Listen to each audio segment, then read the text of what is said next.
What's up, guys? Hope you guys are good. Enjoy your day so far. I want to add on to what I said yesterday about singleness.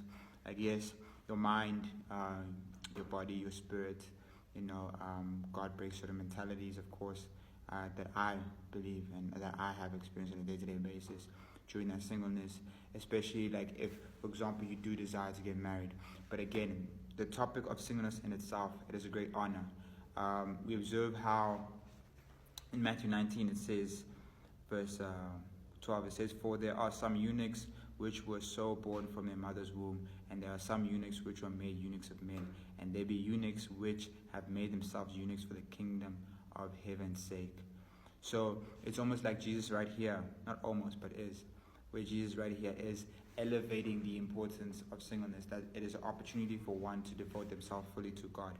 Like, yes, because yesterday I got a comment from an individual and they brought that up, and they were like, I could have like basically mentioned that, and he wasn't really pleased with the fact that I had valued marriage above and over devotion to God, and I 100% agree with him, and I do apologize for that aspect.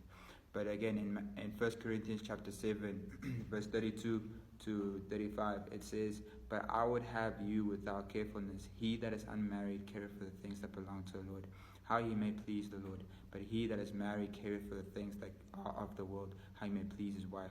There is difference also between a wife and a virgin. The unmarried woman careth for the things of the Lord, that she may be holy both in body and spirit. But she that is married careth for the things of the Lord, how she may please her husband. And this I speak for your own profit, not that I may cast a snare upon you, but for that which is comingly, and that ye may attend upon the Lord without distraction."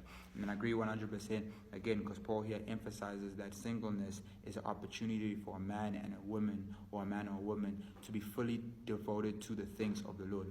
I can make an example. For example, throughout my 3 years here at college, I have been single throughout this whole time, and the Lord gave me a mission. He gave me a purpose, to start a Bible study here, to do the works of the kingdom here, and it's a great honor because you observe, consistent growth of basically people's devotion to God. We see how the kingdom is moving on a day-to-day basis, and at the same time, going back to what I said yesterday, is that the Lord is constantly breaking certain mentalities. Like, for example, when I'm too scared to go and preach the gospel to, let's say, a Muslim, to go preach the gospel to a Hindu, to someone who does not believe, in Christ's true identity as the Son of God, and the Lord challenges me on that aspect, breaking those mentalities, breaking those perspectives. I remember a friend that put me on the spot and said, "Let's preach the gospel," and he just prayed and he ran into it, and then we started preaching, on campus. So, these things, as a single individual, it is a real honor and opportunity to be fully devoted to God. That yes, mentalities are going to be broken. Yes, if you desire to be married, yes, during your singleness, it could also be that aspect. But the most important thing is devotion to God above all else. And I want every single individual that, as a single person, be concerned with the things of the kingdom. Marriage and all that aspects will come in its appointed time. It will come, of course. Maybe it might not, maybe the Lord is keeping you aside to do the works of his kingdom full on, It's a reality that many have to, few or many, I don't know, have to accept, and it's also just a great honor to be fully devoted to God. I felt more peace, I felt more gratitude, I felt good, in my singleness, to be fully devoted to God, to really love on him fully, to him destroy and break certain mentalities in my mind so I can be open clearly to the things of his works. So there's a great honor. Singleness is an opportunity to be fully devoted to God, to become a man or woman who is led by the Lord, who pleases the Lord.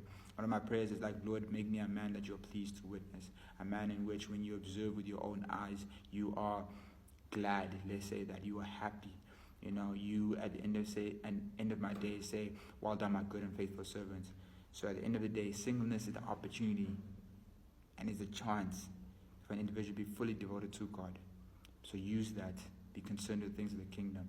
Don't worry about anything else. Those things will come in the appointed time, but be fully devoted to God.